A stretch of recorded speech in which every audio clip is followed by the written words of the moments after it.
बिस्मिल्लाहिर्रहमानिर्रहीम अस्सलामुअलैकुम वरहमतुल्लाहि वबरकातुहू। एक बार की बात है, एक छोटे से गांव में एक आदमी रहता था। उसके घर के पास में एक पहाड़ था जहां पर वो रोज सुबह जाता। इस पहाड़ पर थोड़ी देर के लिए वो बैठता, फिर वापस आ जाता। तो रोज की तरह वो सुबह सुबह जा रहा था। पीछे से उसका छोटा सा बेटा आया। उसने आ करके उसका हाथ पकड़ लिया और कहा कि आज मैं भी आपके साथ चलूंगा। उसने पहले तो उसे थोड़ा सा समझाया और मना किया, कहा कि जो रास्ता है वो बहुत ही छोटा है और चढ़ाई ज्यादा है, तो तुम मेरे साथ नहीं चल पाओगे। लेकिन जब उस बेटे ने जिद की तो बाप मान गया और दोनों पहाड़ पर चढ़ने लगे। बाप ने बेटे का हाथ जोर से पकड़ा हुआ था। बाएं जानिब पहाड़ थे और दाएं जानिब खाई थी। रास्ता बहुत ही छोटा था। जैसे ही वो पहाड़ की चोटी पर पहुंचने ही वाले थे तो सामने से एक बड़ा सा पत्थर नजर आ गया। क्योंकि बाप इस रास्ते से रोज आता था, इसलिए उसे पता था कि रास्ते वहाँ पे पत्थर है, तो वो साइड से निकल गया। लेकिन जो बेटा था उसका ध्यान कहीं और था, तो उसका घुटना जाकर उस बड़े से पत्थर पर टकरा गया। तो फिर उस बच्चे के मुंह से चीख निकली और जैसे ही वो चीखा उसकी आवाज उन पहाड़ों में गूंजने लगी। उससे पहले इस बच्चे ने कभी भी अपनी आवाज की गूंज नहीं सुनी थी, तो उसे समझ नहीं आया कि क्या हो रहा है। वो अंदर से थोड़ा सा घबरा गया। उसे लगा कि शायद कहीं कोई है जो छुप करके उसको देख रहा है, उसका मजाक उड़ा रहा है। फिर इस बच्चे ने बोला, कौन हो तुम? तो जब बच्चे ने उस गूंज को सुना उसे गुस्सा आ गया और उसने कहा, मैं तुम्हें छोड़ूंगा नहीं। और जैसे ही उसने उस गूंज को सुना वो घबरा गया। बाप समझ गए थे कि ये क्या हो रहा है। उसने बाप का हाथ जोर से पकड़ लिया, पूछा, कौन है ये जो मुझे इतना तंग कर रहा है और कौन है जो मुझे इतना डरा रहा है?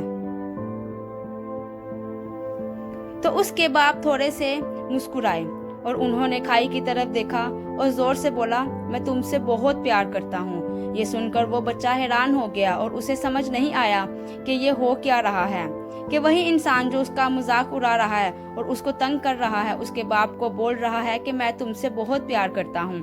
तो उसके बाप ने अपने बेटे की तरफ देखा और वो समझ गए कि इसके मन में क्या चल रहा है।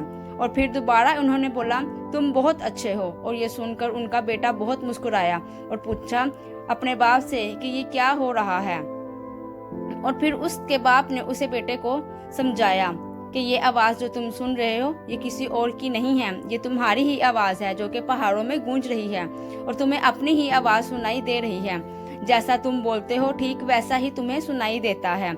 अगर तुम गुस्से से कुछ कहोगे तो पलट को जो आवाज तुम्हें आएगी वो गुस्सा ही होगा, लेकिन अगर तुम कुछ अच्छा कहोगे तो आवाज भी अच्छी की ही आएगी। बिल्कुल इसी तरह हमारी जिंदगी में भी होता है। जैसे तुम अपने मन में जिंदगी के बारे में सोचते हो, बिल्कुल वैसी ये जिंदगी तुम्हारे मुताबिक हो जाती है। अगर तुम मन में अपने आप से बोलते रहोगे कि मेरी जिंदगी तो बहुत बुरी है, तो तुम्हारी जिंदगी भी बुरी हो जाएगी। बिल्कुल इसी तरह अगर तुम अपनी जिंदगी से प्यार करोगे तो जिंदगी भी तुमसे प्यार करेगी। और ये बात बच्चे के दिमाग में घर कर गई और फिर उस पहाड़ की चोटी पर गया। बच्चे के दिमाग में यही बात घूम रही थी और फिर वो बच्चा खिलखिला कर हंसा और फिर उसने अपने दोनों हाथ खोले और पूरी ताकत से बोला, मैं तुमसे बहुत प्यार करता हूँ। ये कहानी हमें अपने आप से प्यार करना सिखाती है, अपनी जिंदगी से प्यार करना सिखाती है और हमें सिखाती है कि जो हम सोचेंगे, जो किसी को देंगे, वही लौटकर हमारे पास वापस आएगा। और अगर हम किसी का बुरा सोचते हैं तो वो हम किसी का बुरा नहीं बल्कि अपना बुरा सोच रहे होते हैं। इसलिए सबके साथ अच्छा करो और सबके साथ अच्छा करो और अच्छा सोचो और अपने आप से प्यार करना सीखो और अपने आप को संवारो। यही हमारी जिंदगी का मकसद है। उम्मीद करती हूँ कि आपको मेरी ये कहानी बहुत पसंद आई होगी। आप लोगों से दरख्वास्त है कि मेरे चैनल को सब्सक्राइब करते जाएं। अगर वीडियो पसंद आती है तो वीडियो को लाइक करते जाएं। बेल नोटिफिकेशन को ऑल पर करना मत भूलिएगा और मेरी वीडियो को अपने फ्रेंड एंड फैमिली के साथ भी शेयर करना मत भूलिएगा। जज़ाकुमुल्लाहु खैरन कसीरा।